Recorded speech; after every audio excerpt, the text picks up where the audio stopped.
नमस्कार, स्वागत है आप सभी का। मैं हूं हिमांशु और आप देख रहे हैं हलचल इंडिया। बेबाक खबर तेज असर। आइए नजर डालते हैं आज की खबरों पर। हिंद मजदूर किसान समिति के आह्वान पर सोमवार को जिले के हजारों एससी ओबीसी वर्ग के मजदूर और किसान जिलाधिकारी कार्यालय पर एकत्र हुए। प्रदर्शनकारियों ने मनुस्मृति का अपमान करने वालों के विरुद्ध कठोर कानूनी कार्रवाई किए जाने की मांग को लेकर मुख्यमंत्री योगी आदित्यनाथ के नाम एक ज्ञापन जिलाधिकारी को सौंपा। समिति के पदाधिकारियों ने आरोप लगाया कि राजनीतिक लाभ के उद्देश्य से हिंदू समाज में फूट डालने के लिए मनुस्मृति को लेकर जानबूझकर भ्रम फैलाया जा रहा है। वक्ताओं ने कहा कि मनुस्मृति के प्रथम अध्याय के श्लोक 110 व 111 में स्पष्ट उल्लेख है कि प्रत्येक मनुष्य जन्म से समान होता है, जिसे यह सिद्ध होता है कि मनुस्मृति जाति भेद का समर्थन नहीं करती। उन्होंने कहा कि मनुस्मृति सनातन संस्कृति का महत्वपूर्ण अंग है, जिसे मानवतावादी ग्रंथ बताया गया है और यह दुर्भाग्यपूर्ण है कि भ्रष्ट राजनीति का शिकार बनाया जा रहा है। समिति ने सरकार से मांग की है कि मनुस्मृति के अपमान को लेकर कठोर कानूनी कार्रवाई सुनिश्चित की जाए।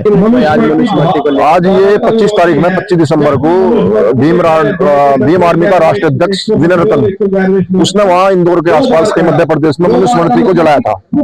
उसी के विरोध में आज लोग इकट्ठा हुए डीएम साहब को ज्ञापन देंगे और ऐसे लोगों की गिरफ्तारी होनी चाहिए, ऐसे लोगों पर केस दर्ज होना चाहिए जो धार्मिक भावनाओं को आहत करता हो। तो हमने भी उसके बाद मनुस्मृति खोल कर देखी, पढ़ के देखी, उसमें कहीं कोई विवाद का उल्लेख नहीं है।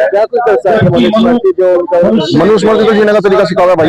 वर्ण व्यवस्था क्या है, जैसे हमारी व्यवस्था है न्यायपालिका की या प्रशासन की, हमारी व्यवस्था है कि एक कैटेगरी, सेकंड कैटेगरी, थर्ड और फोर्थ कैटेगरी, तो उसी तरह से इसमें है। बिरादरीवाद को इस तरह से बताया गया है। इनके खिलाफ क्या मांग कर रहे हैं? पहले तो ज्ञापन देंगे, उसके बाद हम मुकदमा दर्ज करने की मांग करेंगे। हमने इसलिए किया कि जो विनय रतन ने भी 25 दिसंबर में मनुस्मृति को फूंका, उसने मनुस्मृति को पढ़ी नहीं, केवल फूंक दिया। मैं भी जाति से समारू एससी वर्ग से आता हूँ, लेकिन सबसे पहले हिंदू हूँ। मैंने इसे पढ़ा तो मैंने देखा इसमें कहीं भी जाति का कोई उल्लेख नहीं है, किसी भी जाति को नीचा नहीं दिखाया गया। क्योंकि ये भीम आर्मी के जो अध्यक्ष हैं, उन्होंने ये नहीं देखा कि बांग्लादेश में कैसे हमारे दलित भाई की निर्मम हत्या की। वहां से हमारे लोगों का ध्यान हटाने के लिए उन्होंने मनुस्मृति को फूंक दिया। जबकि मनुस्मृति को मानने वाले सभी लोग तो संविधान को मानते हैं, और जो शरीयत को मानते हैं वो लोग संविधान नहीं मानते। उनके खिलाफ कुछ नहीं बोलेंगे ये लोग, क्योंकि ये नहीं चाहते कि दलित भाइयों की हितैषी नहीं है, ये केवल अपनी कुर्सी की हितैषी है। इन्हें किसी दलित भाई से कोई मतलब नहीं है। अगर मतलब होता तो जो बांग्लादेश में हमारे भाई को जिंदा जलाया गया उसके लिए आवाज उठाते, लेकिन उससे वहां से लोगों का ध्यान भटक जाए, इसलिए उन्होंने मनुस्मृति का दहन किया। जबकि मनुस्मृति की तो कोई मान्यता ही नहीं है। जब संविधान में मनुस्मृति देश संविधान से चल रहा तो मनुस्मृति से उन्हें क्या लेना? अब एक आरोप हो रहा है कि दलित समाज को सनातन धर्म से अलग किया जा रहा है। नहीं, कोई अलग नहीं है। मैं अभी हमने रैली निकाली, मैं मंदिर गया, श्री चौकी गया हूँ, मैं वहाँ किसी ने मेरी कोई जाति नहीं पूछी। मैं अंदर गया हूँ, मत्था टेका हूँ। मैं अभी घूम के आया हूँ, राम मंदिर गया था, वहाँ किसी ने मेरी कोई जाति नहीं पूछी। जो कुछ राजनीतिक लोग हैं जो वोट चाहते हैं वो ये सब वोट बैंक के चक्कर में, अपनी कुर्सी के चक्कर में इस तरह की बात करते हैं, लेकिन ऐसा कुछ नहीं है। कहीं भी सनातन में अभी देखा होगा आपने, कुंभ, इतना बड़ा कुंभ लगा, क्या कहीं भी अलग अलग जातियों के वहां पर घाट थे, सभी जातियों के एक साथ स्नान कर रहे हैं। मैं भी गया, स्नान करके आया, किसी ने कुछ नहीं पूछा। तो क्या कहना चाहेंगे, क्या कर रहे हो ऐसे लोगों? मैं भारत सरकार से अनुरोध करता हूं कि ऐसे लोगों पर जिन्होंने मनुस्मृति का दहन किया उन पर सख्त सख्त कार्रवाई की जाए, और जितने भी मेरे दलित भाई हैं उन सबसे पुनः आवेदन करता हूं कि कम से कम मनुस्मृति एक बार खुद पढ़े और उसके बाद डिसीजन ले। ऐसे राजनीतिक लोगों के बहकावे में ना आए, ये अपनी कुर्सी के चक्कर में कुछ भी कर देंगे। आज बांग्लादेश और पाकिस्तान में हमारे दलित भाइयों की क्या स्थिति हो रही है, आप स्वयं देख लें। प्रदर्शन करा गया कि कोई भी आवे मनुस्मृति के नाम पे ओबीसी और एससी लोगों को बांटना शुरू कर दे। हम लोगों ने, सभी दलित भाइयों ने, सभी ओबीसी वर्ग ने ये मनुस्मृति का दहन करा और भी कर रहे। इसमें कहीं भी जाति व्यवस्था नहीं है। इसमें हमें भगाया जा रहा कि इसमें जाति के नाम पर हम लोगों को बांटा जा रहा।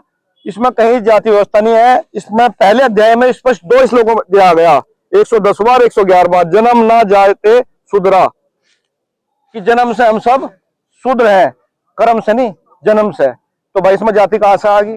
इसी में कहा गया है मनुस्मृति में कि जो ब्राह्मण है वो क्षत्रिय बन सकता है, जो ब्राह्मण है वो शूद्र बन सकता है, और जो शूद्र है वो ब्राह्मण बन सकता है, जो वैश्य है वो शूद्र बन सकता है, और जो शूद्र है वो वैश्य बन सकता है। मतलब कर्मों के आधार पर पूरी व्यवस्था थी, और उस कर्मों के आधार पर ही आज व्यवस्था चल रही। अब संविधान से देश चल रहा। जब संविधान से देश चल रहा था तो मनुस्मृति को क्यों फूंक रहे भाई? मनुस्मृति से देश थोड़े चल रहा, संविधान से देश चल रहा। इसके नाम पर क्या करे, हम लोगों को बांट दे। क्यों ना उन्होंने पढ़ी, ना किसी ने पढ़ी, उनको पढ़ा लिखा होगा। हम लोगों ने इसका अध्ययन करा, पूरी बात हुई। अगर कहीं कोई गलत है तो भाई हम लोगों को बताए। इसमें नहीं, किसी भी धार्मिक ग्रंथ में अगर जाति व्यवस्था दी गई है तो भाई हम लोगों को बताता जन्म जाति व्यवस्था नहीं है, ना हमारी शकल पर दिख रहा, ना हमारे खून में है, जाति व्यवस्था है ही नहीं, जाति का कोई उल्लेख ही नहीं है हमारे किसी भी धार्मिक ग्रंथ में। ये तो विदेशियों ने हमें तोड़ने के नाम पे बांट दिया और आज ये नेता लोग अपनी अपनी बिरादरी के ठेकेदार बनकर हम लोगों को तोड़ रहे हैं, शोषण हो रहा। तो इसके खिलाफ आज प्रदर्शन किया है, अगर ना कोई कार्रवाई हुई तो क्या करेंगे? भाई कार्रवाई तो ये थोड़ा बड़ा है क्या? अब से पहले हम लोगों ने मनुस्मृति नहीं पढ़ी थी, आज इतने लोग जागरूक हो गए, अगला कार्यक्रम 10,000 लोगों का होगा, सब ओबीसी और एससी वर्ग रहेगा, 10,000 लोग धारण करेंगे, हम सब पढ़ेंगे और दिल से ग्रहण करेंगे, या तो इसमें गलत हो तो बताओ। और आज हम माननीय मुख्यमंत्री के नाम से ज्ञापन दे रहे साहब को भाई ऐसे लोगों पर कार्रवाई हो। और एक चीज हो रहा है, मनुस्मृति के भी कई सारे रूप दे दिए हमने, कई अलग अलग राइटर ले दिया, इसमें कौन सी सही है? सरकारी गारंटी, अगर जो गलत है ग्रंथ, जो किसी ने कुछ भी लिखा अपनी मर्जी से, वो बैन हो। तो हम लोग विदा लेने का कल फिर होंगे हाजिर कुछ नई और ताजा खबरों के साथ। तब तक के लिए दीजिए हमें इजाजत। नमस्कार। हमारे YouTube और Facebook चैनल को फॉलो और सब्सक्राइब करना ना भूलें।